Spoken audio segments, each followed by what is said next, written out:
Bien, tenemos hoy con nosotros a Blanca Troughton Luque. Muchos la conocéis de sobradamente. Es malagueña, licenciada en Matemáticas por la Universidad de Málaga y profesora de Matemáticas en el IES Los Manantiales de Torremolinos.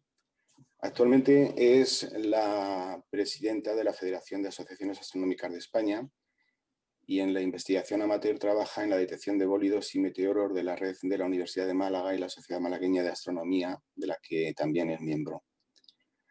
Además, es miembro de la Comisión PROAN, de la Sociedad Española de Astronomía y también de CELFOS. Ha participado en la organización de los cursos de fotometría astronómica de la medición de la contaminación lumínica desde 2009 a 2013 en el Observatorio Astronómico de Calar Alto, y ha impartido cursos sobre medidas de la contaminación lumínica organizados por la Junta de Andalucía y por la Universidad de Málaga, de la que además es conferenciante del programa de divulgación científica desde 2007. En el Año Internacional de la Astronomía, en 2009, fue la coordinadora de las actividades de las agrupaciones astronómicas en España y participó en el grupo de trabajo Ella es una astrónoma. Os recuerdo que en este año 2009 la federación todavía no existía. Posteriormente fue miembro de la Comisión Mujer y Astronomía de la SEA desde 2010 a 2014. Es también vocal de Ciencias del Colegio Oficial de Doctores y Licenciados en Filosofía y Letras y Ciencias de Málaga y miembro de la Sociedad Andaluza de Educación Matemática Tales. Es una persona muy entrañable para nosotros. Su labor divulgativa es tremendamente amplia y, como veréis en la charla de hoy, de la que no voy a revelar nada porque nos lo va a contar ella todo, pues lo podremos comprobar. Blanca, cuando tú quieras, adelante. Muchas gracias, Joaquín, por la presentación y por invitarme, tanto tú como los miembros de Astrocuentas, a este ciclo de conferencias memorial Joaquín Soler. Encantada de estar aquí con vosotros y bueno, y contaros esta historia. Un inciso Blanca. Ya sabes que llevábamos detrás de ti algún tiempo y es un placer para nosotros tenerte. Estamos encantados. La verdad que te digo que si llega a ser presencial me hubiera sido imposible ir por el tema del trabajo, pero bueno, como ahora mismo tenemos la mala suerte de tener la pandemia encima, pues a veces nos viene bien el tener este tipo de encuentros virtuales y así podemos estar más conectados. Pues mira, os voy a presentar este proyecto, que fijaros qué nombre a mí me parece muy sugerente, Estrellas con ellas, ¿vale? Esta conferencia en principio no tiene objeto de dar una relación biográfica ordenada en el tiempo, mostrando los trabajos que han hecho las astrónomas a lo largo de la historia, ¿no? Sino que más bien la idea es enfocarlo de otra manera. Se propone que en las observaciones públicas bien presenciales, como siempre las hacemos las asociaciones astronómicas o ahora ya más en tipo remoto, mm, utilizar el potencial que tienen las asociaciones astronómicas, tanto de material telescópico, computerizados, etcétera, como de personal, monitores que están perfectamente cualificados, para aprovechar ese potencial y poder dar a conocer en las observaciones públicas esos trabajos realizados por mujeres. Entonces, lo que voy a presentar es algo que se puede contar en las observaciones cuando las hagamos. Y os voy a dar como unas pinceladas, unas ideas, en qué momento podemos utilizar o aprovecharnos de lo que estamos observando, lo que estamos contando del cielo, para poder sugerir esa aportación tanto de astrónomas como en sí de mujeres. Normalmente cuando comenzamos las sesiones de observación astronómica del cielo, pues comenzamos con el llamado el planetario natural, ¿no? El planetario natural es nuestro propio cielo nocturno, que es la bóveda visible en ese momento. Vamos a, a irnos, si es posible, vamos a ver, así, vamos a irnos a una fecha, ¿vale? Como la que tenemos aquí, estamos en noviembre, ¿de acuerdo? Y vemos el cielo. Evidentemente, cuanto más nos alejemos de la contaminación lumínica, más estrellas veremos. Se tiende a decir que los antiguos tenían una imaginación tremenda porque veían en el cielo bueno, figuras, personas, hacían historias. Ellos lo que hacían era agrupar las estrellas en constelaciones, como vemos aquí, ¿vale? Pero yo para nada pienso que era cuestión de imaginación esto, sino más bien pensemos en el significado tan crucial y tan importante que han tenido para el avance de la humanidad la domesticación de los cereales, la fuerza y valentía de personas heroicas, la destreza y habilidad de los grandes cazadores, o el inmenso amor materno como hilo conductor de la familia, o por qué no, la música también obtenida con los instrumentos. ¿Qué lugar se les concede a estos seres, sean personas, animales, plantas o cosas inventadas para el bien de la humanidad? Pues no hay mejor lugar que aquel que nos ayudó a medir el tiempo a gran escala y por tanto a controlar el mundo, es decir, el cielo nocturno. Así tenemos, por ejemplo, la constelación de Virgo, que representa a la diosa Ceres, la diosa del cereal, como su nombre indica, y sostiene en la mano una espiga de trigo. De hecho, la estrella que es más brillante de la constelación de Virgo es la estrella Espica, que es la espiga. El amor materno de la madre pues está significado en la osa mayor y en el cuidado de sus pequeños ositos. Y aquí lo vemos evidentemente en la zona norte, tenemos a la osa mayor y a la osa menor, que no son otra cosa que también transmutaciones de la ninfa del cortejo de Artemisa, Calisto, con su hijo, que fue concebido por Zeus y precisamente que la sedujo con engaño. También tenemos a los grandes héroes como Hércules o a los grandes cazadores, reliquias del Paleolítico superior y primeras fases del Neolítico, como Orión. Y tenemos a Auriga y a Botes, que nos indican el inicio de una nueva era de la domesticación de las plantas y animales. En las constelaciones del cielo nocturno están reflejadas nuestra cultura y nuestra visión del mundo. Por tanto, las constelaciones también nos cuentan la historia de civilizaciones perdidas o desaparecidas. Por ello es tan importante conservar la oscuridad natural de la noche para seguir observando las estrellas. De hecho, la UNESCO lo recoge como un derecho que debemos de preservar para las generaciones venideras. En la Federación tenemos en marcha un proyecto que se llama Vigilantes de la Noche, que precisamente dentro de 2 días comienza la campaña de noviembre, que es un proyecto precisamente para combatir la contaminación lumínica, haciendo un conteo de estrellas y viendo qué oscuro es el cielo en cada lugar del mundo. Así que os invito también a participar en ese proyecto y contribuir de alguna manera a, a conservar estos cielos que nos están contando nuestra historia del pasado. Cuando los antiguos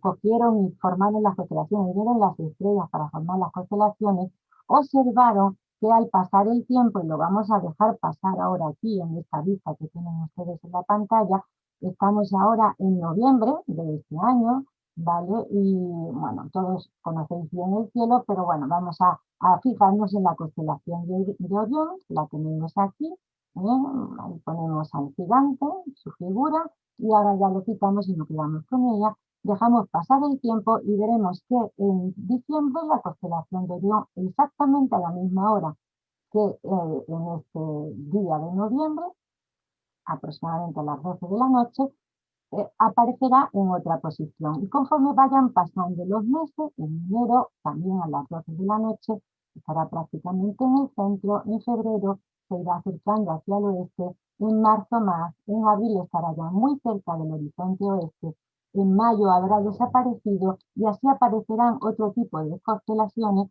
hasta que de pronto, cuando estamos ahora en octubre, y aparezca de nuevo el mes de noviembre en la misma fecha, nos vamos a encontrar a la constelación de Orión en la misma posición prácticamente que la vimos el año pasado. ¿Qué ha ocurrido? Pues que observando el cielo y uniendo las estrellas para tener referencia y poderlas localizar, hemos contabilizado un año. Es decir, las estrellas nos permiten contar el tiempo, pero también la luna nos permite contar periodos más cortos, en particular el periodo de un mes. La luna en sus diferentes fases de creciente, lleno y menguante, pasa por ellas para llegar a la fase nueva, que durante 3 días dejamos de verla. Y observen ustedes que 3 días es un número muy recurrente en las distintas concepciones religiosas y de las distintas civilizaciones. La luna durante 3 días desaparece para luego renacer o resucitar y seguir de nuevo con su ciclo.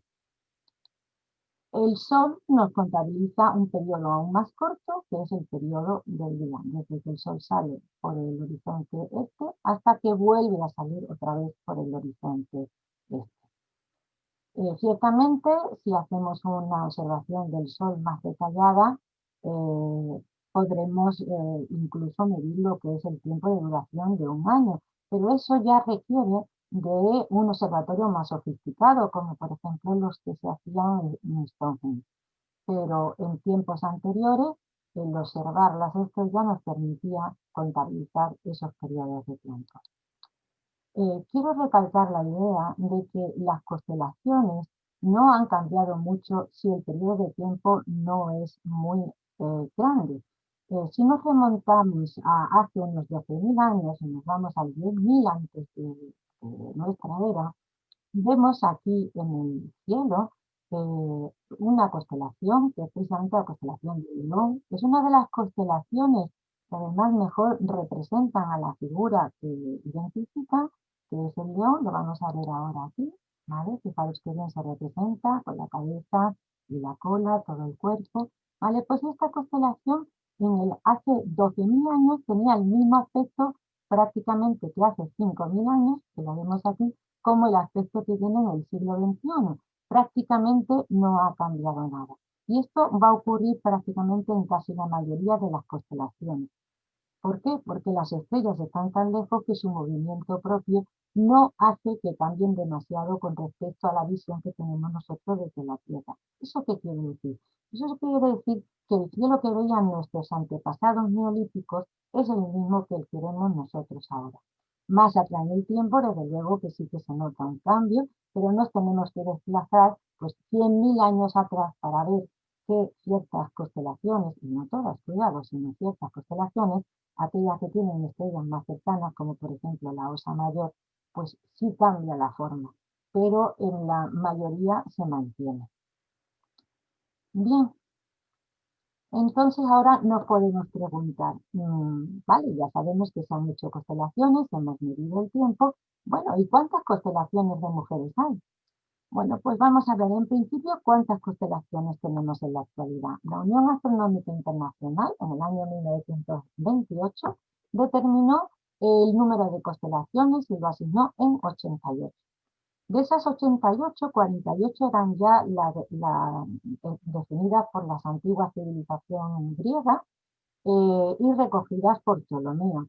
De esas 48, pues 13 hay en la eclíptica, 12 corresponden a las constelaciones zodiacales y una más que es Ofiuco, que está también en la eclíptica,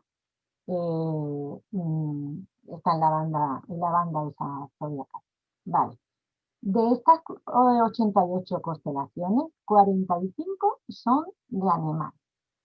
De entre los animales tenemos animales reales, como puede ser por ejemplo el cisne, o animales fantásticos, como es el caballo alado, Pegaso.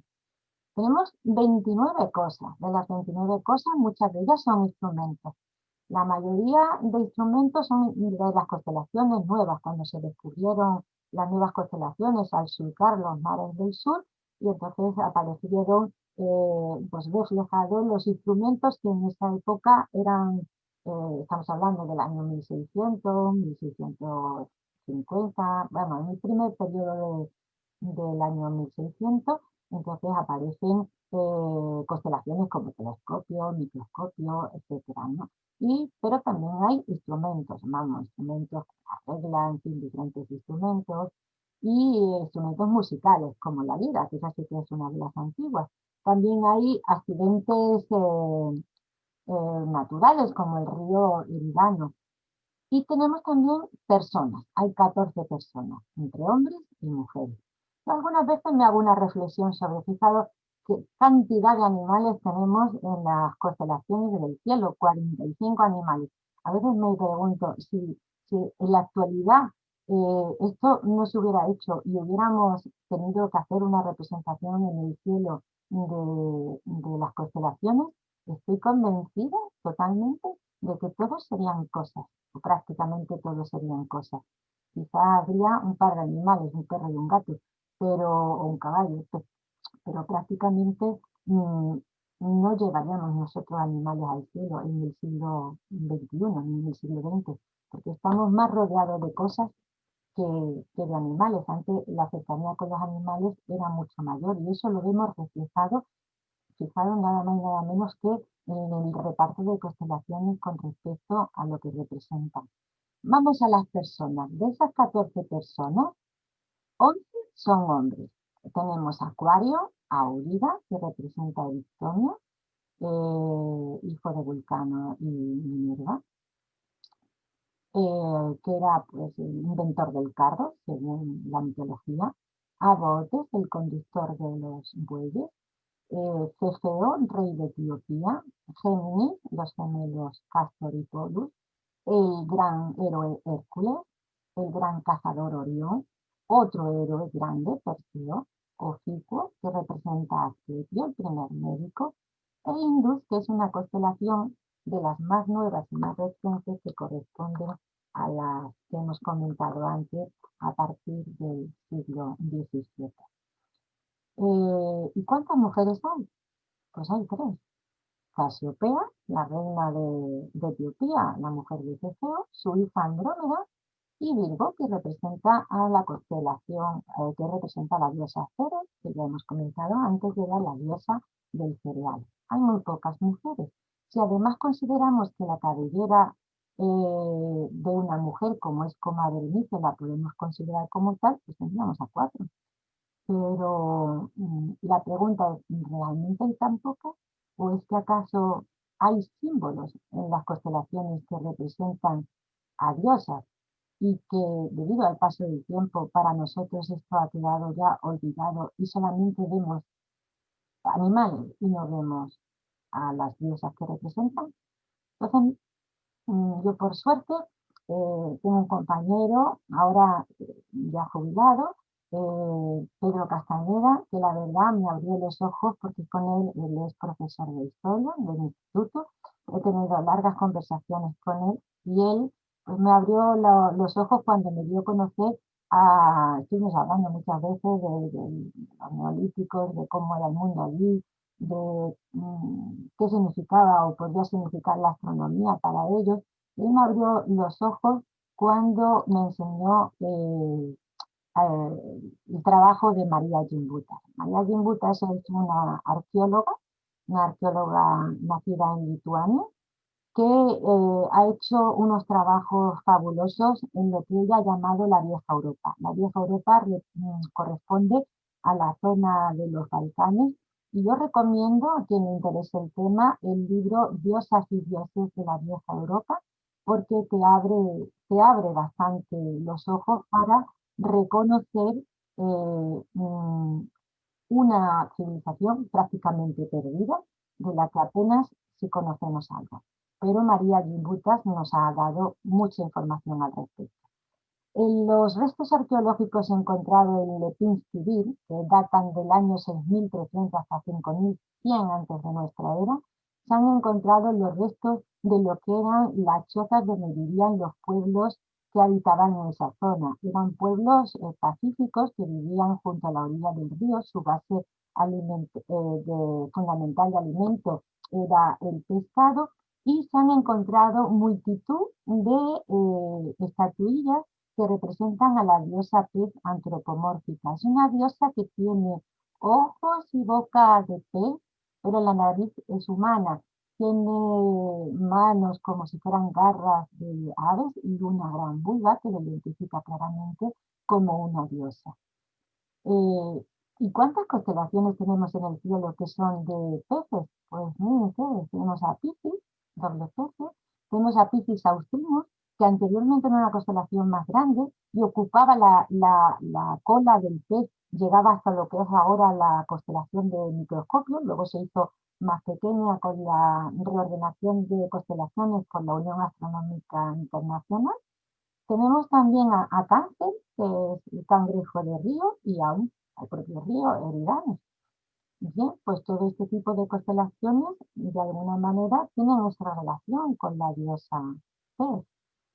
Se han encontrado también muchos restos de estatuillas de la diosa serpiente. Por ejemplo, estas encontradas en Cucuteni en el quinto milenio antes de nuestra era, o encontradas en Creta, en Grecia, como la diosa serpiente sedente, que está pues, sentada, tiene cabeza humana, está coronada, y claramente que es una diosa. Nos preguntamos también si cuántas constelaciones tenemos de serpientes. Pues tenemos a Serpens, que es la constelación que sostiene a Sicuo, y ya comentamos que representa al primer médico. Y, por ejemplo, la vara de Esculapio tiene una serpiente retorcida, y el símbolo de la medicina, el caduceo, pues tiene dos serpientes y además tiene alas. Tenemos también la constelación de Cetus, que aunque para nosotros esta nos llega ahora como si fuera la gran ballena, en realidad en muchas mitologías antiguas se habla de Cetus como una serpiente enorme marina. Y también tenemos a la constelación de Hidra. Y hay una más, que es el dragón. El dragón, que para nosotros lo identificamos como dragón, pero en muchas mitologías y cartas estelares antiguas se representa como una gran serpiente. Así que tenemos muchísimas constelaciones relacionadas con serpientes. Y entre las estatuillas también se encontró a la diosa pájaro, como la vemos aquí, amamantando a su hijo. Esta es una estatuilla de hace 5.000, bueno, de hace ya 7.000 años de la cultura inca. Y recuerda de alguna manera algunos restos encontrados en el Paleolítico Superior, huesos de marfil en la época magdaleniense, que representan a aves acuáticas que tienen cuello largo. ¿Y qué constelaciones tenemos en el cielo que representen a aves? Bueno, pues tenemos al cisne, que precisamente es un ave acuática con cuello largo, nos recuerda de alguna manera a esas representaciones del Paleolítico. Tenemos a la constelación del Águila, y junto a ellas está la constelación de la Lira. Y vosotros me diréis, pues la Lira no es ningún pájaro, pues la Lira es representada en algunas cartas, como por ejemplo en esta de Johann Bayer, como un águila que es la que transporta a la lira. De hecho, en la mitología se decía que el águila cogió la lira y la transportó al cielo. O sea que de alguna manera tenemos ahí esa representación, digamos, de aves. Vamos a ver algo interesante. Estas tres constelaciones que son típicas del verano y se conocen las estrellas principales, Deneb, Vega y Altair, como el famoso triángulo estival. Para nosotros en la actualidad estas constelaciones vienen a salir aproximadamente por el nor-noreste, y conforme pasa la noche van surcando el cielo, pasan por el cenit y desaparecen aproximadamente por el nor-noroeste. ¿Esto fue siempre así? Pues no, porque hay un movimiento que es el movimiento de precesión de los equinoccios, que hace que punto sobre el cual giran todas las estrellas que vemos en el cielo sea cambiante. Ahora lo tenemos en la estrella polar, pero en otro tiempo estaba en otro lugar. Bien, pues vamos a remontarnos a hace 9.000 años. Hace 9.000 años el polo norte no estaba en la estrella polar, de hecho aquí se ve un poquito lo que es la constelación de Osa Mayor, con lo cual el polo, nuestra estrella polar está aquí, que en ese tiempo no lo era, la estrella polar estaba en otra zona. Esto corresponde más o menos a la rodilla de Hércules, del gran héroe. Y en ese tiempo, pues tenemos estas constelaciones, ya hemos dicho que no cambian mucho su aspecto, con lo cual hace 9.000 años el aspecto de estas constelaciones es el mismo que vemos en la actualidad, pero su posición en el cielo ha cambiado. ¿Vale? Vamos a dejar pasar el tiempo y a ver qué es lo que ocurre cuando vemos estas constelaciones. Quiero que observen ustedes y que se fijen en el cuerpo del cisne, ¿de acuerdo? Vale, entonces vamos a dejar pasar las horas y de pronto estas constelaciones están aquí y vean ustedes cómo el cuerpo del cisne va siguiendo esta línea que, como ven, va justamente bordeando a lo que es el polo norte de la época. Y lo seguimos dejar pasar el tiempo, ¿vale? Y vemos cómo efectivamente podrían perfectamente usarse las estrellas del cisne o incluso el propio triángulo estival de las tres estrellas principales del verano como un reloj para medir las horas, porque perfectamente están dando vueltas alrededor de la polar de la época.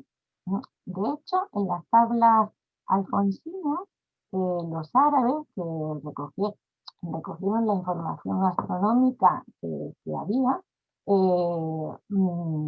nombran a la constelación del cisne como Vultur volant, que significa águila o buitre que vuela.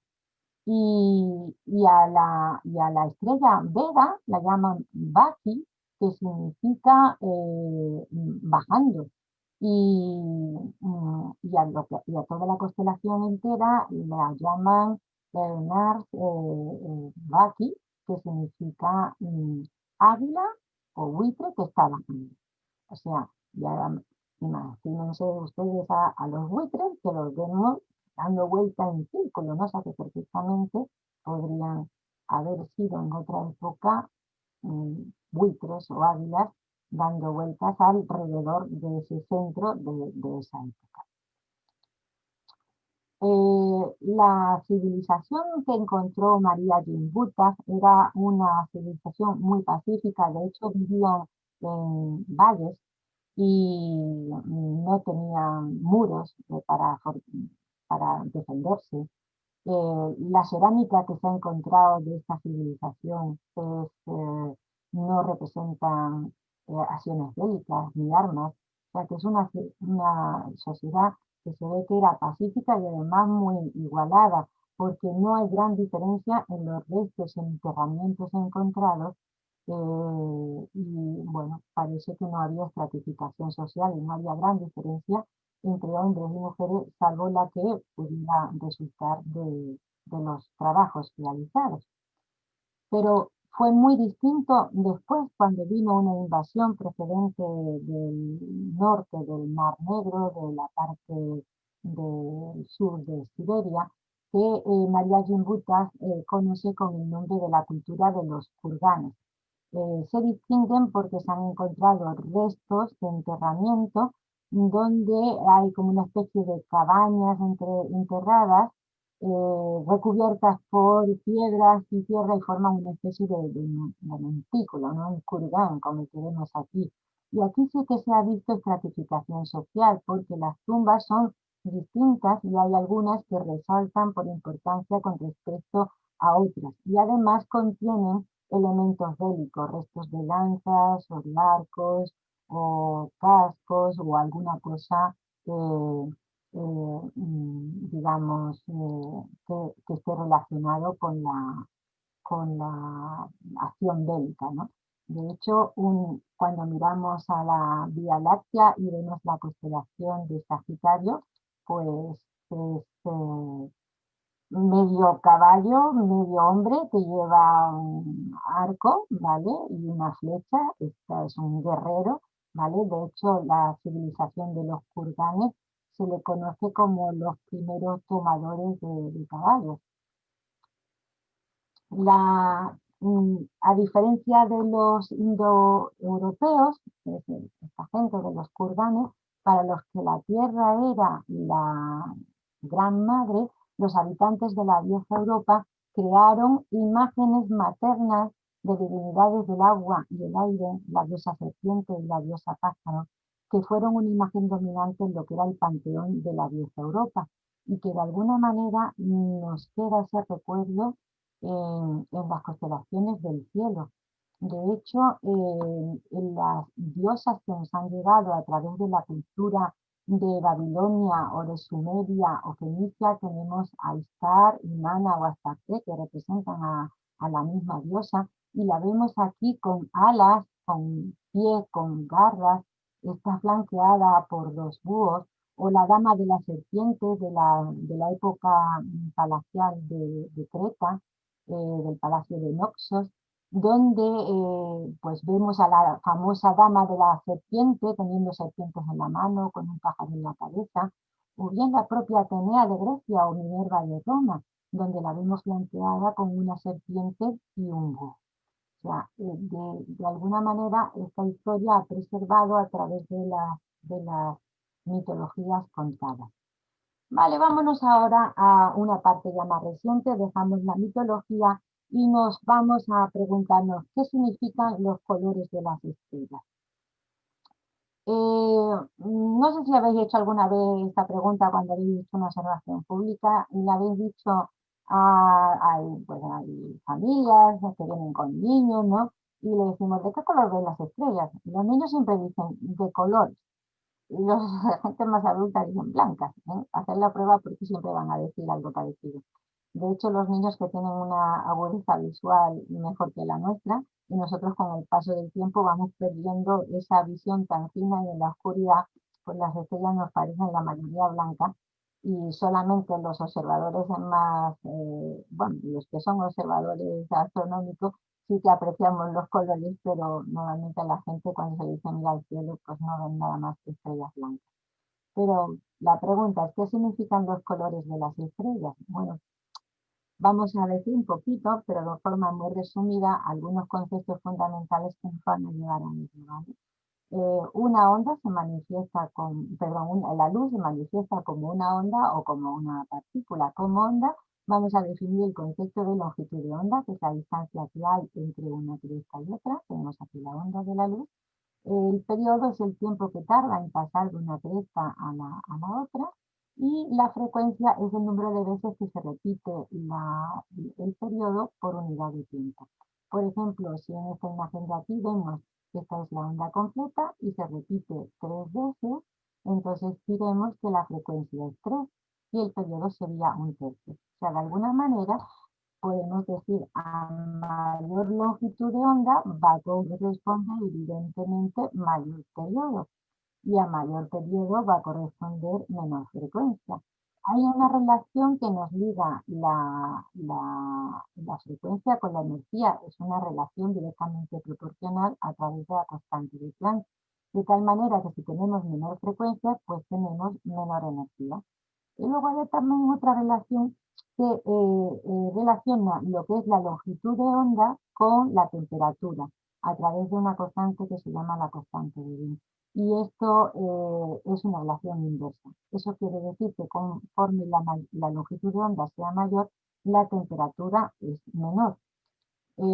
Cuando la luz pasa por un elemento dispersor, como puede ser un prisma o una red de difracción, que no es nada más que un plástico o un vidrio con miles de rayitas muy juntitas, milímetros, o bien incluso más a mano, pues la cara trasera de un CD que tiene miles de rayitas espiruladas, podemos ver si la luz incide sobre estos elementos, podemos ver cómo se descomponen sus colores fundamentales.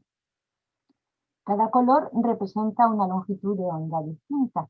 El rojo es una longitud de onda mayor y por tanto, como hemos dicho antes, va a corresponder a menor temperatura, y el azul es una longitud de onda menor y por tanto va a corresponder a mayor temperatura. Por hacer una analogía, justamente ocurre lo contrario a lo que pasa con un grifo. En un grifo pintamos de color rojo la temperatura de agua cuando es mayor y en frío, y el azul pues cuando está fría. Pues para la luz es justamente al contrario. Bien, aunque esto es conocido por los que se dedican más a la astronomía, pero hagamos una pequeña visión sobre lo que es el espectro. Cuando la luz pasa por el prisma, pues vemos lo que es el espectro continuo de la luz, y si esa luz atraviesa una cierta nube de gas y observamos a través del prisma la luz que nos llega atravesada por la nube de gas, pues veremos que nos aparece un espectro, el espectro continuo, pero atravesado por unas rayas, unas líneas negras, y esto se conoce con el nombre de espectro de absorción. Y estas líneas negras van a corresponder exactamente a los elementos que contiene la nube, los elementos químicos. Eh, si observamos a través del prisma, si esta nube emite luz la suficiente como para poder observar a través del prisma, veremos que aparece un espectro que se llama de emisión, porque aparecen las mismas líneas que salieron antes, colocadas en el mismo sitio, pero esta vez de color, mientras que antes salían en negro frente a un fondo oscuro. Bien, el estudio de los espectros de las estrellas fue el inicio prácticamente de lo que es la astronomía, la astrofísica moderna. Con el espectro podemos conocer la composición de los planetas, de las nebulosas, de las galaxias, del medio intergaláctico, de sus temperaturas, sus densidades, de una infinidad de cosas que se abrieron las puertas a lo que es la nueva astrofísica. Eh, una persona que empezó a trabajar en los espectros estelares fue el astrónomo Henry Draper. Hizo el primer espectro de una estrella, que es de la estrella Vega. Y desgraciadamente este señor él tenía intenciones de hacer un catálogo completo estelar de espectro, pero murió bastante joven, a la edad de 40 años. Entonces él ya tenía bastantes placas fotográficas y él quería haber hecho más, pero no pudo ser. Y debemos a su mujer, a Anne Draper, el hecho de que se siguiera con la idea de su marido. Su mujer donó cantidades de dinero al observatorio de Harvard, que estaba dirigido por Edward Pickering, para que continuaran con la labor de su marido. Donó todas las placas fotográficas que él hizo y además impulsó proyectos haciendo donaciones para que se siguieran haciendo más observaciones de espectro, más fotografías y más placas. Y ese trabajo pionero se lo debemos a muchísimas mujeres. Las mujeres que trabajaron en el observatorio de Harvard. Y aunque son muchísimas y para ello, pues lo tengo aquí a mano. El libro que recomiendo es El universo de cristal, Un universo de cristal, de Dava Sobel. La verdad que es magnífico. Y bueno, yo voy a destacar ahora mismo a tres, porque esto si no se me haría muy extenso. Williamina Fleming, Antonia Maury y Annie Duncan. Bien, Williamina Fleming estudió el espectro de cerca de 30.000 estrellas, y con el estudio que realizó propuso una clasificación que en su época, cuando ella empezó a estudiar, había la clasificación hecha por, por Angelo Secchi del Observatorio del Vaticano, que había distinguido las estrellas por los espectros en 5 tipos, ¿no? Y Williamina Fleming, tras estudiar casi las 30.000 estrellas, pues se dio cuenta de que era necesaria una clasificación, digamos, más fina. Así que subdividió todos los tipos en distintas formas, que ella la denominó con letras del abecedario A, B, C, D, etc. Y así se publicó en el año 1890 el primer catálogo de Henry Draper.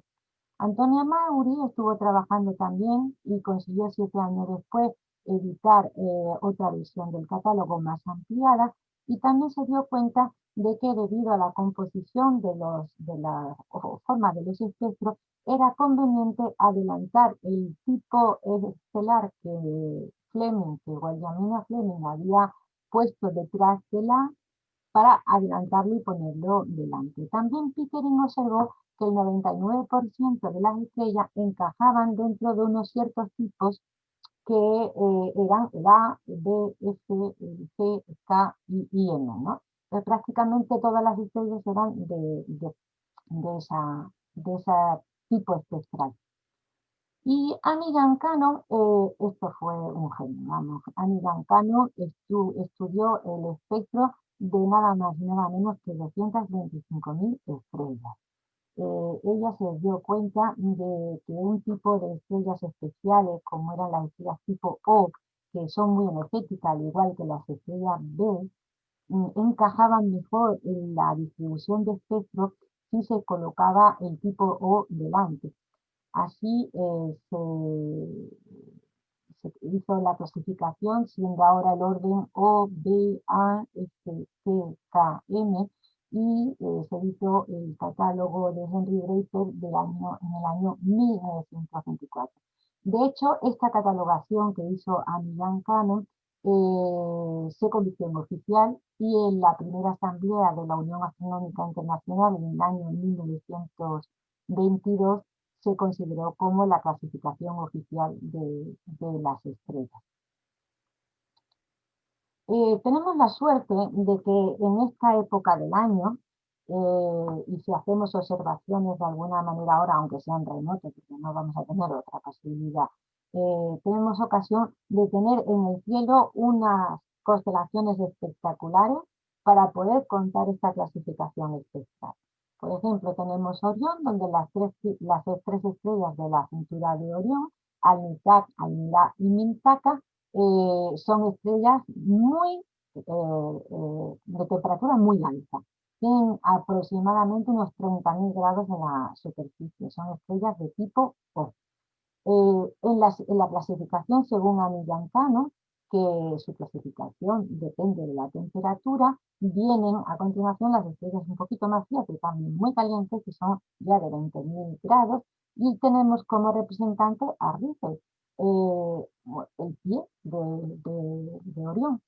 Y en el otro extremo tenemos a Betelgeuse. Betelgeuse es una estrella bastante fría, tiene 3.000 grados en su superficie, es una estrella que en esta clasificación toma el tipo M.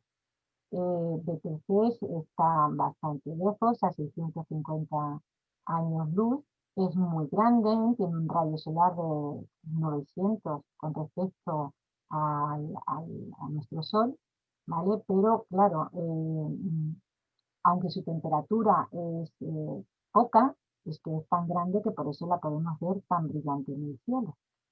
Vamos a seguir con la clasificación, ¿vale? No hemos quedado en el O y B, y tenemos junto a la constelación de Orión la constelación del Canis Mayor, el perro grande, cuya estrella principal es la estrella Sirio. Sirio es una estrella que tenemos muy cerquita, a prácticamente 8 años luz del Sol. Es un poquito mayor que el Sol, tiene un radio de 1,7 con respecto al radio solar. Y esta es una estrella más caliente que el Sol, tiene 10.000 grados y corresponde a la llamada clase tipo A, ¿vale? O sea que fijaros que en esta zona ya hemos cubierto el O, el B y el A, ¿vale? Bueno, pues vamos a seguir, porque para representante de la clase F, pues hay muchas estrellas, pero como siempre contamos la polar, porque hacemos referencia a cómo encontrarla a partir del carro de la Osa Mayor, y las dos estrellas apuntadoras, que son Dubhe y Merak, que nos conducen a la estrella polar. Pues también, ya que hablamos de la estrella polar, pues podemos hablar de su temperatura y de la clasificación espectral realizada por estas mujeres de Harvard, o en particular la de Annie Gancano. Y bueno, como estrella tipo G, pues tenemos a nuestro Sol, para que vamos a coger otro. Nuestro Sol tiene una temperatura aproximada de 6.000 grados en la superficie solar, ¿eh? Y nos queda un representante de tipo K. Bueno, pues lo tenemos también muy cerquita, porque si ven ustedes, aquí está Orión y aquí tenemos la constelación de Tauro, y la estrella más brillante de la constelación de Tauro es Aldebarán. Aldebarán es una estrella de tipo K, es más fría que nuestro Sol, tiene unos 4.000 grados en la superficie, está a 65 años luz, es muy grande con respecto al radio solar, 42 veces nuestro Sol, y bueno, pues esta estrella muy conocida también porque está muy cerca o unida prácticamente, ¿no?, a simple vista al cúmulo estelar de las Pléyades. Este cúmulo es un cúmulo que se encuentra en la constelación del Toro, precisamente corresponde a lo que es la cabeza del Toro, ¿vale? Aquí las tenemos las Pléyades están un poquito más lejos que Aldebarán, pero bueno, por perspectiva lo asociamos siempre a este pequeño cúmulo, ¿no?, que vemos muy esparcido, muy abierto, porque realmente la Pléyade es un cúmulo que está bastante cercano a la Tierra. Está como un poco más del doble de distancia que Aldebarán. Eso es relativamente cerca para hablar de distancias astronómicas, ¿vale?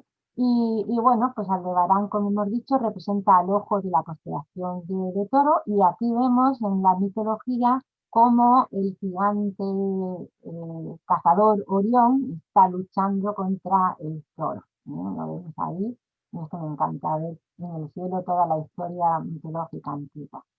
Vale, y nos podemos preguntar también, ¿de qué están hechas las estrellas? Bueno, pues para responder a esta pregunta vamos a acudir a la astrónoma Cecilia Payne. Cecilia Payne estuvo estudiando los espectros de Ani Gancano, y tras el estudio de ellos llegó a la conclusión de que la mayor parte de las estrellas estaba formada por hidrógeno. Esto que para nosotros es algo común, porque estamos ya acostumbrados bueno, a tener esta información, ¿no?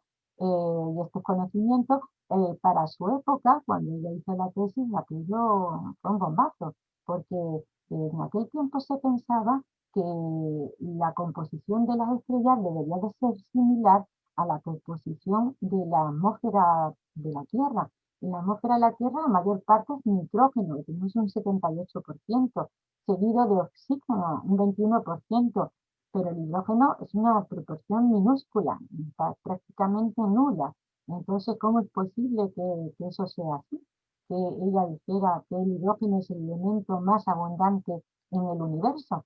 De hecho, efectivamente, el hidrógeno obtiene el 74% de la composición del universo, seguido del helio un 24%, y a partir de ahí ya empiezan cantidades minúsculas de otros elementos.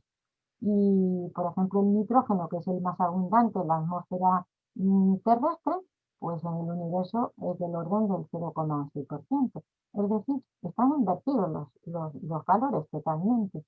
Ella, no obstante, pues estaba completamente segura de lo que decía por todos los estudios que había realizado, de los espectros analizados por Ani Gancano, y siguió adelante con su proyecto. De hecho, terminó como catedrática del Departamento de Astronomía y fue la primera mujer en dirigir un departamento en Harvard. Eh, Podemos hacernos también la pregunta, o se lo podemos hacer a la gente, ¿no? ¿A qué distancia están las estrellas? Bueno, pues justamente también en esta época del año tenemos una zona del cielo estupenda para poder contar esto. Es la zona que corresponde a Casiopea, ¿vale? Que ya comentamos antes que era la mujer de Cefeo, reyes de Etiopía, que es otra constelación que está junto a ella, y junto a ella, pues claro, está también su hija, Andrómeda.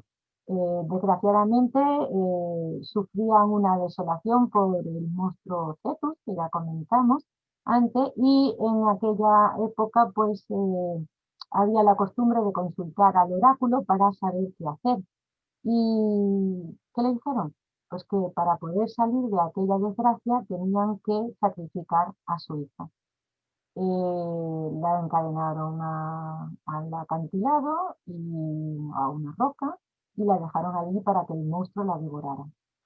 En esto que vino Perseo, que estaba de vuelta de unos de sus heroicas hazañas, en particular eh, eh, cortarle la cabeza a Medusa, que tenía el poder de convertir en piedra a aquella animal o persona que lo mirase, y al encontrarse a esa preciosa mujer Andrómeda, pues se enamoró de ella, le pidió la mano a los padres y se la dieron con la condición de que sí podía matar al monstruo. Y él lo hizo, convirtiendo al monstruo en un coral, lo convirtió en pétreo, enseñando la cabeza de la Gorgona.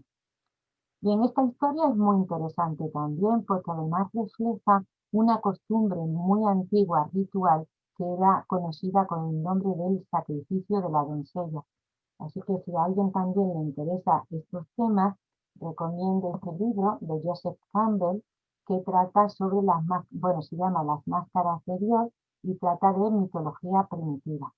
Aquí se relatan, por ejemplo, ese tipo de rituales antiguos del sacrificio de doncellas. Pero bueno, esta parte de aquí, que además siempre se cuenta en las observaciones astronómicas, nos puede servir de base para hacer referencia a una estrella muy interesante, una estrella que se encuentra en el hombro de Cefeo, es Delta Cephei. Delta Cephei es una estrella variable, pulsante, que se conoce con el nombre de Cefeida. Este tipo de estrellas varían de forma periódica su brillo y pasa de ser más brillante a ser menos para luego volver a ser más brillante y volver a ser menos. Y esto lo hace de una forma periódica establecida y que además la persona que, bueno, esta estrella es conocida desde los tiempos de Hiparco en el siglo II antes de Cristo y en el año, creo que fue en 1784, el astrónomo inglés John Gudge estableció su periodo, que era en 5,4 días, pero la persona que queremos resaltar aquí, que es importante para nosotros, es Henrietta Levy.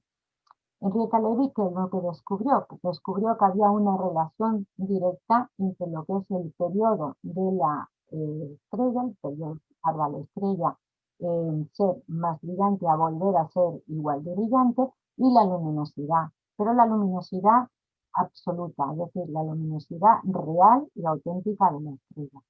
Esa relación es de tipo lineal cuando consideramos el logaritmo del periodo. Y bueno, aquí vemos una gráfica en la que se ve que, por ejemplo, para un periodo de 5 días le corresponde una luminosidad, y está establecida aquí como en 1000, para un periodo de 10 días le corresponde una luminosidad mayor. La relación es lineal, digo, entre lo que es el logaritmo del periodo y el brillo auténtico de la estrella, lo que se conoce con el nombre de magnitud absoluta, y como es lineal, pues está relacionada mediante pues, unos parámetros A y B que se pueden determinar a través de los estudios. Eh,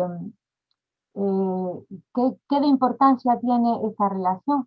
Pues porque nosotros cuando vemos una estrella que varía y es pulsante, podemos determinar midiendo con un reloj pues el periodo, es decir, P, el valor P. El magnitud real, el brillo real que tiene no lo podemos saber porque no estamos allí, pero el que podemos conocer es la magnitud aparente, es decir, cómo vemos nosotros de brillante esa estrella. Esa magnitud aparente la vamos a denominar n minúscula. ¿Vale? Hay una relación que liga a la diferencia de brillo entre lo que es la magnitud auténtica y real de la estrella y la aparente, que es como la vemos, con respecto a la distancia. Vale, entonces, ¿qué observamos nosotros cuando vemos una estrella? Pues observamos P, que es el periodo, y observamos M minúscula, que es la magnitud aparente. Vale, entonces, si conocemos los parámetros A y P, que los determinó perfectamente Henrietta Levy entre todas las observaciones que realizó, pues conociendo P y sabiendo estos parámetros determinamos el brillo real de la estrella, la magnitud absoluta. Conociendo la magnitud aparente y la magnitud absoluta que la hemos calculado a partir de esta fórmula, pues podemos deducir despejando de aquí la distancia. Es decir, las cefeidas nos sirven para medir distancia. Esto fue una revolución total, porque nos determinó pues, lo que podemos llamar como la primera regla para medir en el universo. Como estas estrellas cefeidas son estrellas muy brillantes, pues las podemos ver incluso en otra galaxia, por ejemplo la galaxia de Andrómeda, que está a 2,5 millones de años luz de distancia. Total, que podemos medir a grandes distancias haciendo observaciones de cefeidas.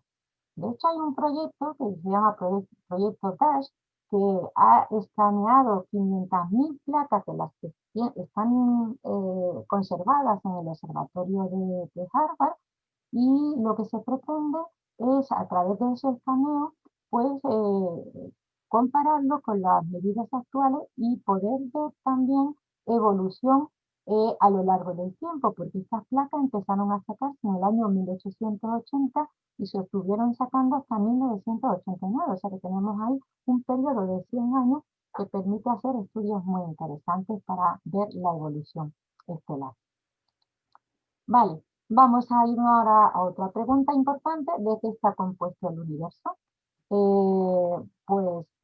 Aquí tenemos la galaxia de Andrómeda, que nos va a servir de guía, que además es una galaxia que vemos también en el cielo justamente en esta época del año, que es una de las constelaciones que vemos, la constelación de Andrómeda. Así que cuando la enfoquemos con el telescopio y le enseñemos a la gente la galaxia de Andrómeda, podemos, por ejemplo, decirle, pues ¿sabes qué? ¿Conoces a Vera Rubin? Vera Rubin fue una astrónoma que estuvo haciendo estudios sobre la velocidad a la cual se mueven las estrellas en la galaxia. Y Vera Rubin, junto a un compañero suyo, que es Ken Ford, descubrió en el año 1975 que las estrellas que hay en el exterior de la galaxia se mueven más rápidamente de lo que deberían de moverse. Según las leyes de Kepler y de Newton, la velocidad circular es proporcional a la inversa del radio, de la raíz cuadrada del radio del movimiento circular, ¿no? Y eso debería de ser así, en el sentido de que las estrellas que hay más alejadas en los brazos espirales, en teoría, deberían de ir circular más lentamente. Sin embargo, cuando se han hecho estudios de la galaxia de Andrómeda y de otras galaxias, se ha descubierto que estas estrellas que están en los extremos de los brazos espirales van bastante más rápido de lo que le corresponde. De hecho, en la gráfica, que debería de ir descendiendo, pues no, se mantiene constante. ¿Y cómo es posible esto? O sea, que esto va en contra de las leyes de la física. ¿Qué es lo que está ocurriendo? Pues una posible solución es que haya una masa adicional que haga que esa velocidad aumente. Y esto ha sido una de las claves o de las observaciones que mejor han refutado lo que es la existencia de materia oscura. Recordemos que la materia visible, en la actualidad, reconocemos que aproximadamente el 5% del universo está formada por la materia que conocemos como visible, la electromagnética, y el 30% corresponde a esta especie de materia extraña que no se conoce aún bien qué es, que se le ha dado el nombre de materia oscura, y luego aún queda todavía casi un 65% de algo que es totalmente desconocido, que es la energía oscura. Pero bueno, aquí lo que estamos hablando es de esa materia oscura, que nos la hace precisamente la observación de cómo circulan las estrellas a través de la galaxia de Andrómeda. Ella además consiguió la medalla de oro de la Sociedad Real Astronómica de Londres, y fue la segunda mujer tras Carolina Hertzig de conseguir esa medalla. Y termino con mensajes. ¿Qué mensajes nos envían las estrellas? Pues aquí recurrimos a Jocelyn Bell. Jocelyn Bell fue la que descubrió la primera señal de un púlsar en el año 1967, cuando estaba haciendo su tesis con su director de tesis, Heavis, y bueno, recibió una señal muy potente y que era muy periódica y además que iba a una velocidad enorme, tenía un periodo de revolución grandísimo. Y aquello era extraño, era la primera vez que se observaba una cosa así. De hecho, fue tan extraño que ellos le llamaron el pequeño marcianito, porque se pensaba en un principio que incluso podía ser una civilización extraterrestre que podría estar intentando mandar mensajes o comunicarse con nosotros. Pero claro, luego más adelante se descubrió que correspondía a lo que se conoce en la actualidad con el nombre de estrellas de neutrones. Son estrellas que son súper densas, aproximadamente 12 kilómetros o así, puede contener perfectamente dos soles. Y este tipo de estrellas, bueno, es complicado, pero bueno, le salen como unos chorros por más o menos los polos magnéticos, y esos chorros pues giran muy rápido y casualmente pues mm, nos llega a nosotros, a la Tierra, una especie de luz como si fuera un faro estelar, ¿no? Y bueno, pues son muchísimas revoluciones las que se producen. Y por ejemplo, tenemos un objeto celeste estupendo para poder recurrir a esta información y contarla, como es por ejemplo la nebulosa del Cangrejo, la M1, la primera del catálogo de Messier, que la tenemos en la constelación de Tauro, otra de las constelaciones que hemos visto que tenemos visible en esta época. La nebulosa del Cangrejo contiene en su interior a un pulsar que tiene unas 30 revoluciones por segundo, va a una velocidad gigantesca. Además, este pulsar es, digamos, es como el más indicativo que nos relaciona lo que es una supernova con una estrella de neutrones, en el sentido de que la estrella de neutrones sería el remanente de la explosión de la supernova. Sabemos que la M1 fue una estrella en su tiempo, porque hay registros del año 1054 de los griegos que la vieron explotar. Y ahora, claro, para nosotros lo único que queda es una manchita borrosa, vista al telescopio, pero con fotografía pues se ve magnífica.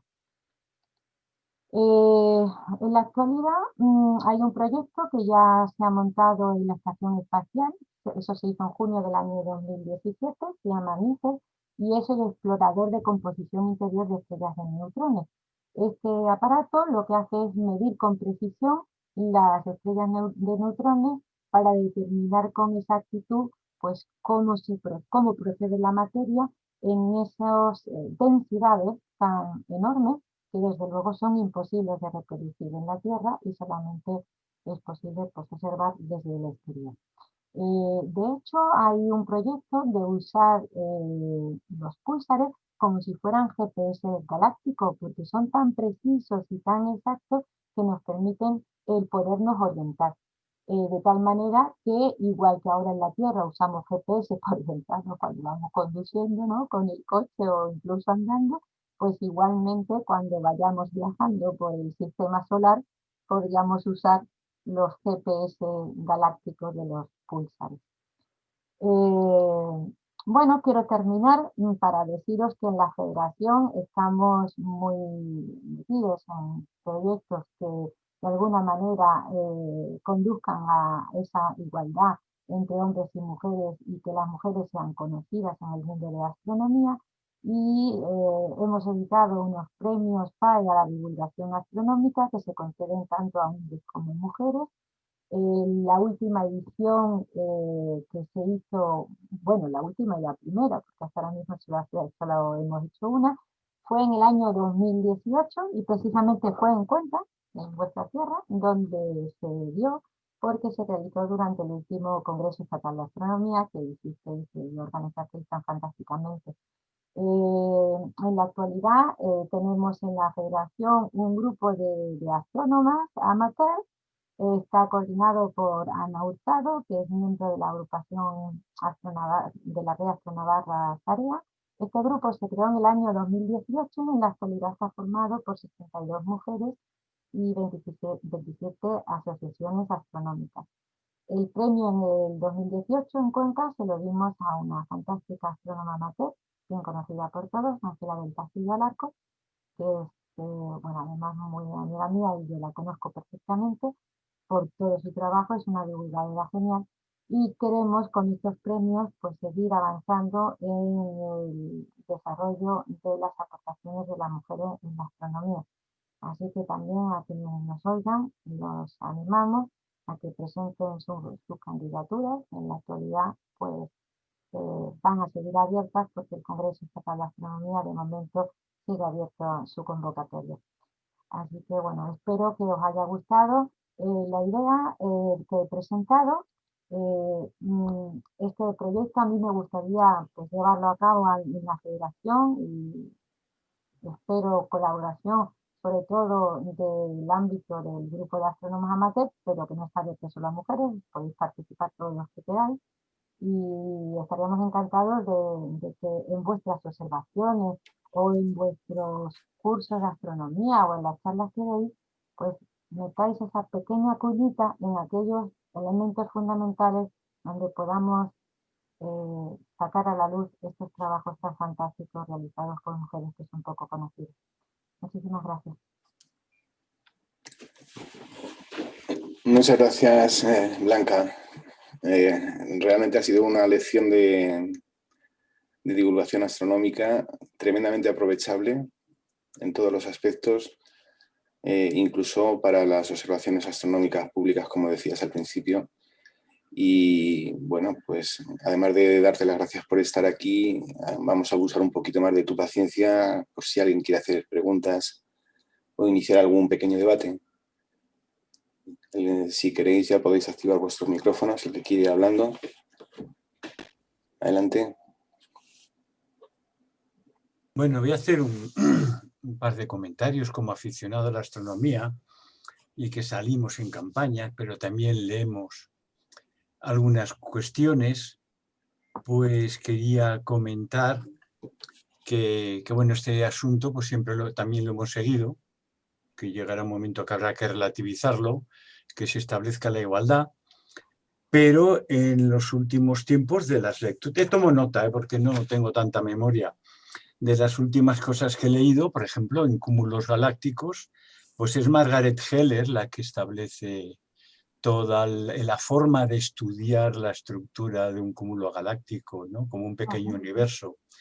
Esto, por ejemplo, tienes Martina Falcó, que me sorprendió cómo analizaba los estudios de Jeans y cómo establece la ecuación de Jeans para un universo en expansión, ¿no?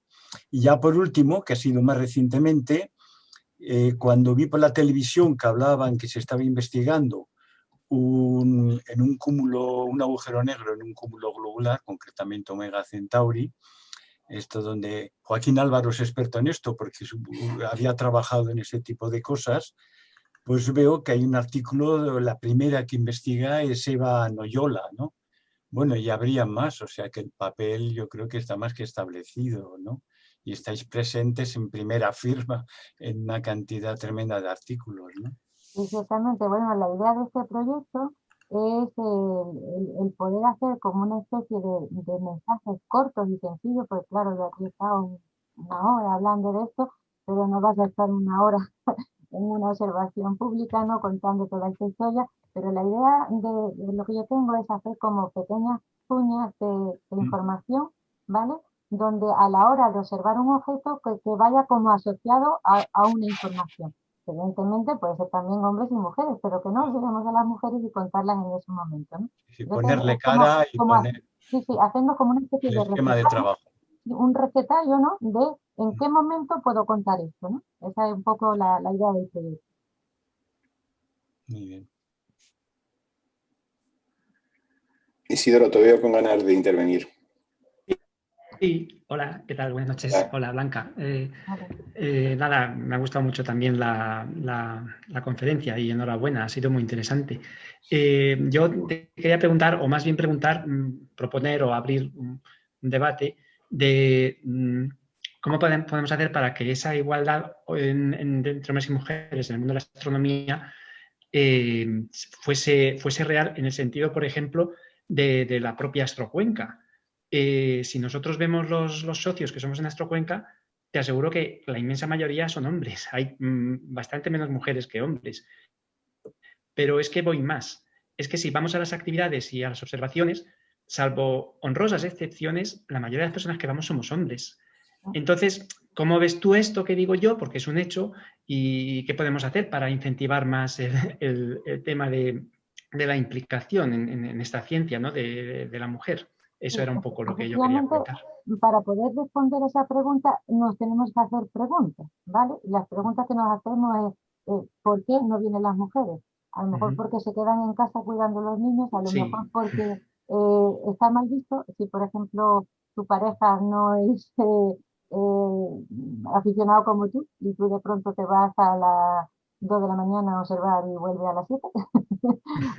En fin, hay muchas cosas que habría que preguntarse que son más bien relacionadas con asuntos sociales para ver en qué manera intervienen en que haya ese sesgo, porque realmente lo hay, como tú lo dices, y nosotros lo hemos visto, más o menos entre las encuestas que hemos hecho, aunque la última data del año 2009, que se hizo en el Año Internacional de la Astronomía, pero el porcentaje de mujeres asociadas era del 20% con respecto al 80% de hombres. Y claro, ese sesgo no ha variado mucho. De hecho, bueno, deberíamos de hacer ahora una encuesta, ya que han pasado mm, más de 10 años desde que se hizo aquel sondeo, para ver qué ha ocurrido en estos últimos 10 años, si esto ha cambiado o sigue manteniéndose. Yo creo que ha cambiado un poquito a mejor, ¿eh? Pero bueno, hay que hacer los resultados y las cosas hay que analizarlas numéricamente para poder llegar a conclusiones. Y sobre todo a lo que tú has preguntado, nos tenemos que hacer preguntas de qué es lo que causa que esto sea así. Gracias. Tenemos un comentario en el chat de Mariló que La honrosa excepción. dijeron hace un rato al principio de la charla que no tenían micrófono y que supongo que está con su hermano Juanjo, están los dos juntos, y lo que comenta es que por su parte, ella, Mariló, que ha participado intensamente en los veranos astronómicos de este año de la agrupación de Astrocuenca, que se ha sentido totalmente integrada y que ha sido muy gratificante para ella. De hecho, hay asociaciones astronómicas donde la participación de mujeres es muy alta, ¿eh? Por ejemplo, en Astro Navarra, ahí es altísima. Y en la Sociedad Malagueña de Astronomía, en la que yo estoy, que somos muchas las mujeres y cada vez que hacemos observaciones públicas, pues una o dos vamos seguro, en el grupito de 4 o 5. O sea que depende quizás, ¿no? O quizás depende de la tradición que hay o del lugar, no lo sé. Pero bueno, como te digo, hay que hacerse muchas preguntas para determinar cuál es la causa que hace que en algunas asociaciones el número de mujeres sea tan bajo. Una tarea, ¿verdad, Joaquín, que tenemos, ¿no? Sí. Una tarea que nos tenemos que sacar en la federación adelante. Una tarea importante, sí. Venga, adelante. ¿Alguna pregunta más? Sí, Blanca, otra cosilla. También algo que se puede mencionar también en las observaciones es cuando vemos la Luna, también podemos decir los pocos cráteres, ¿no? que tienen de mujeres. Y incluso es que además, si no me equivoco, corrígeme si me equivoco, yo creo que todos los cráteres de mujeres de la Luna están en la cara oculta. Bueno, o por no lo menos... pero bastante. Están en la cara oculta. Y los que hay en la cara visible son pequeñitos. Sí. Hipatia, creo que no, que ahí está en la cara visible. Me suena ahora de memoria.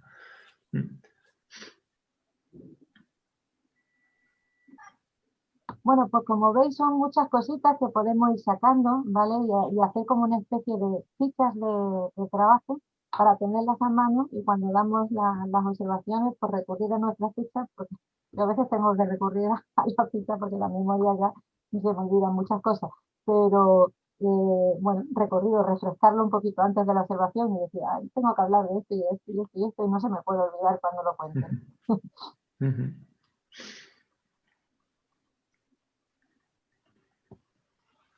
¿Alguien más?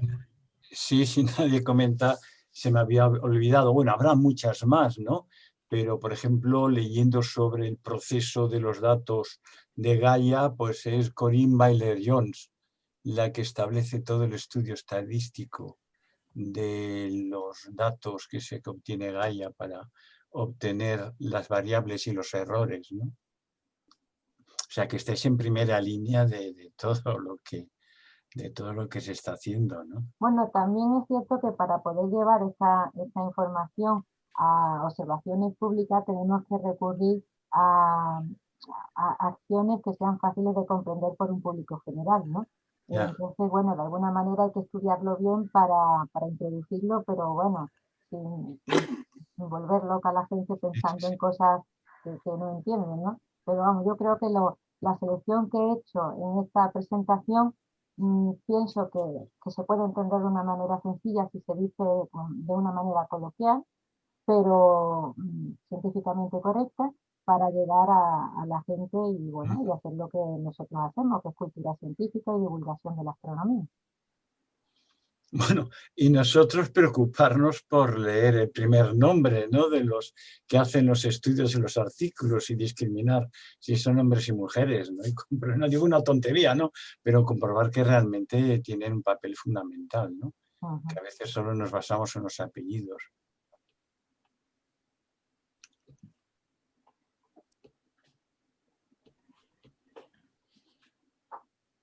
Bueno, ¿hay alguien más interesado en decir algo? Es probable que la tendencia cambie en el futuro, porque en las universidades cada vez hay más población femenina que masculina, sobre todo en carreras así más científicas. Entonces, yo creo que con el tiempo esto va a cambiar. Sí, de hecho hay un famoso diagrama que se conoce con el nombre de diagrama de tijeras, en el sentido de que cuando empiezan hay más mujeres y menos hombres, y luego conforme van terminando la carrera, pues va disminuyendo, y cuando luego tienen los cargos, hacen el doctorado o tienen cargos en departamentos, pues se invierten los datos.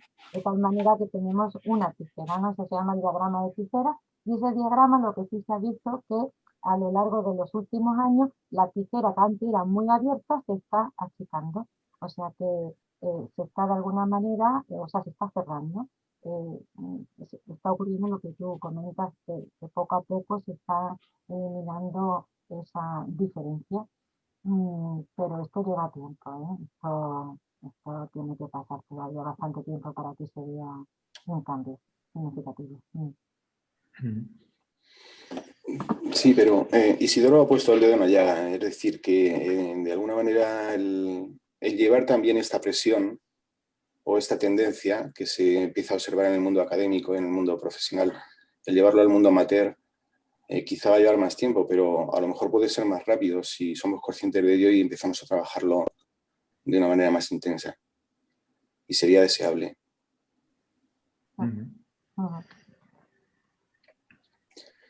Pues estupendo, entonces voy a contar con todos vosotros. Sobre todo con José Luis Navarro, que tiene una colección ahí tremenda que nos puede echar una mano maravillosa. Blanca, a mi edad pasó mucho frío cuando voy a las observaciones. Tengo que dirigir mi afición a la lectura, ¿no? De todas maneras, soy Esteban Donate. Yo sí que veo que, bueno, en las sesiones del planetario vienen muchas mujeres.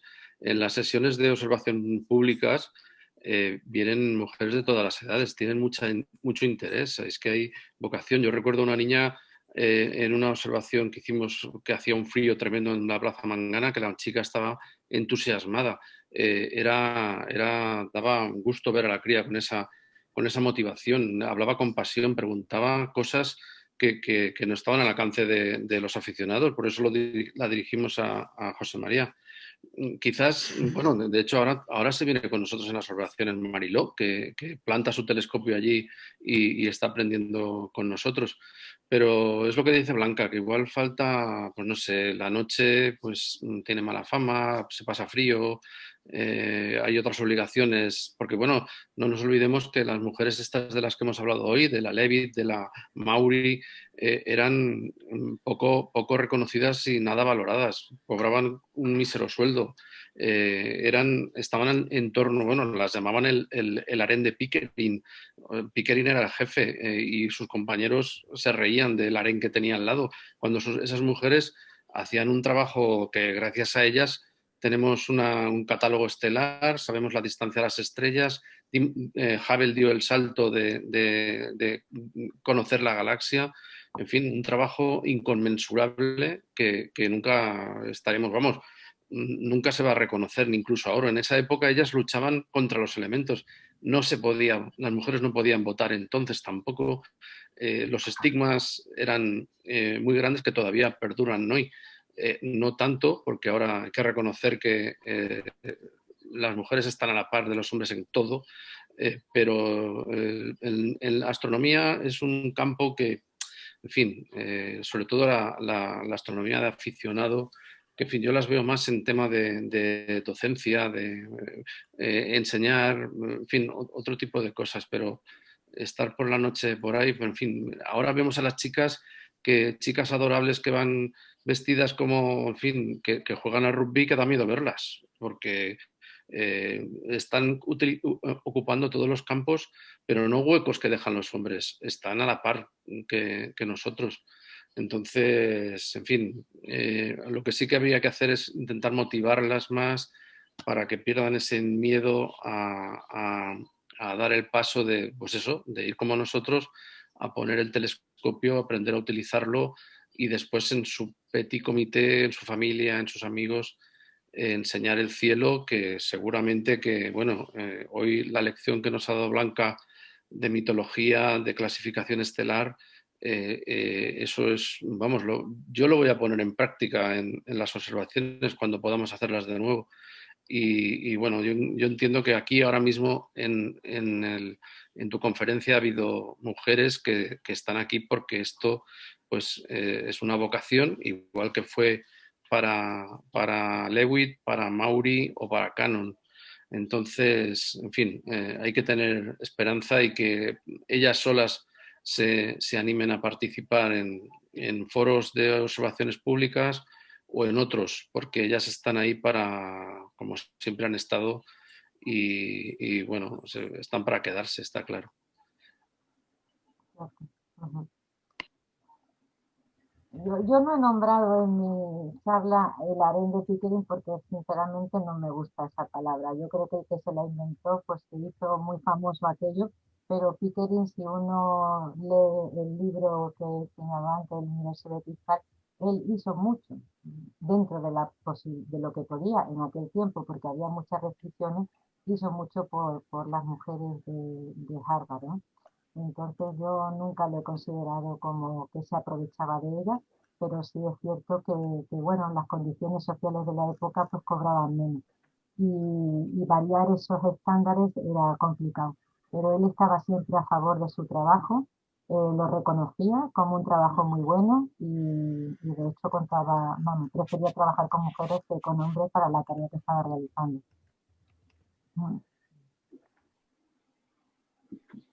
Mira, os hago un pequeño comentario, porque como es que Blanca, yo soy el tesorero, ¿no?, de Astrocuenca, y entonces estaba mirando a lo largo de la conferencia, pues tenía aquí la base de datos y digo, voy a mirar por curiosidad a ver cuántos tenemos de entre hombres y mujeres, ¿no? Y bueno, pensaba yo que era más pequeño el porcentaje de mujeres. Tengo aquí yo de 75 personas que somos en total, 46 son hombres. Los demás son mujeres.